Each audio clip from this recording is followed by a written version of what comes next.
검찰이요, 윤 대통령의 오늘 소환 통보를 한 것, 그런데 윤 대통령이 불출석을 했고요. 이것에 따라서 윤 대통령이 2차 소환 통보를 윤 대통령에 대해서 2차 소환 통보를 할 예정이다. 여기까지 지금 속보로 전해졌어요. 이현정 의원님, 일단 지금 검찰은 더 강하게 나오고 있는 상황이다, 이렇게 봐야 되는 겁니까? 그렇죠. 일단 검찰 특수본이 김용현 전 국방부 장관에 대한 신병을 확보했지 않습니까? 일단 구속을 주도를 했고, 자 그런 상황에서 이제 내란죄와 관련된 이제 영장에서 사실상 내란죄 우두머리로 이제 윤석열 대통령을 적시를 했지 않습니까? 그거에 대한 이제 탄핵안 소추안이 통과됨으로 인해서 이제부터는 윤석열 대통령에 대한 이제 수사에 집중하고 있는 모습입니다. 현직 대통령이 이렇게 수사를 받은 적은 없었던 것 같습니다. 그렇습니다. 왜냐하면 현직 대통령은 내란 외환해죄를 제외하고는 형사소추의 대상이 되지 않는 상황인데요. 문제는 이제 내란죄로 의유를 했기 때문에 관련된 지금 수사를 실제로 진행할 수가 있는 차원입니다. 그래서 이제 소환 통보를 했는데 아마 대통령도 이제 불출석 통보를 하고 사실상 이제 신병 확보는 제가 볼 때는 사전영장이 아니면 굉장히 어렵지 않을까 싶어요.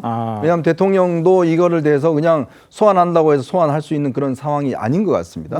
지금 탄핵 소추와 검찰 수사 이 두 트랙으로 진행 중인데 아마 대통령 입장에서는 현직 대통령에 대한 불출석 이거는 뭐 당연한 걸로 보는, 왜냐하면 본인은 이 상황이 내란죄가 안 된다고 보고 있는 상황이거든요. 그러니까요. 그렇기 때문에 아마 이 윤 대통령이 이제 소환에 응하는 것은 결국은 검찰이 사전영장을 청구를 해서 그 내란죄에 대해서 일단 법원으로부터 나름대로 어떤 인정을 받은 상황에서 아마 소환이 가능하지, 지금처럼 일단 이 피의자로 나와달라 여기에는 아마 응하지 않을 가능성이 높기 때문에 아마 검찰 입장에 몇 차례 소환 통보를 했다가 아마 사전영장 청구 쪽으로 아마 좀 틀지 않을까, 그런 예상을 해봅니다. 알겠습니다. 지금 그 이현정 위원님께서 얘기하신 것은 글쎄 법원의 일단 결정이 따라줘야지 저렇게 통보를 한다고 대통령이 지금 나올 수 있는 상황은 아닌 것 같다, 이렇게 말씀을 해주셨는데, 차 교수님, 그런데 지금 그 검찰은 지금 2차 소환 통보를 할 예정이잖아요. 그럼 그 뜻은 무슨 뜻이고, 그러면 어차피 방향은 법원과 해서 영장을 받아야 되는 상황이라고 그렇죠. 보십니까? 뭐 검찰 입장에서는 윤 대통령의 혐의가 내란이기 때문에 이 사안을 갖다가 결코 가볍게 대응하지 않겠다는 의지를 보여주고 있는 것이고요.